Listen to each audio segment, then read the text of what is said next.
Viral na ang dashcam footage ng pagbundol ng isang taxi sa isang lalaki sa Tsuen Wan, Hong Kong, pasado alas 2 ng hapon itong Lunes. Ayon sa Hong Kong Police Force, nahilo umano ang 80 anyos na driver ng taxi kaya nawala ng kontrol at sumampa sa bangketa.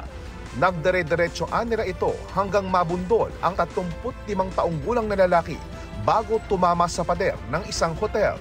Ang biktima kinumpirma ng Department of Foreign Affairs na isang Pilipinong turista batay sa impormasyon ng Konsulado ng Pilipinas sa Hong Kong.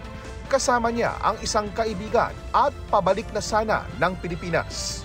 Siya ay nahagip ng isang taxi na nawalan ng preno habang siya ay nag-iintay ng sasakyan papunta ng airport.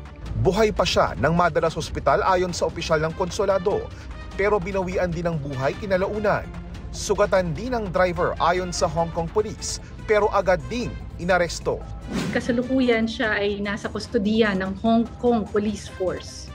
Ayon pa sa DFA, patuloy ang investigasyon sa insidente at inaantay ang full forensic report, bagaman may paunang report na.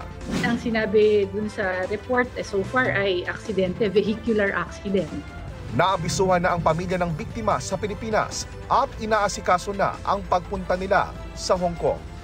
Para sa GMA Integrated News, JP Soriano, ang inyong saksi. Mga kapuso, maging una sa saksi. Mag-subscribe sa GMA Integrated News sa YouTube para sa iba't ibang balita.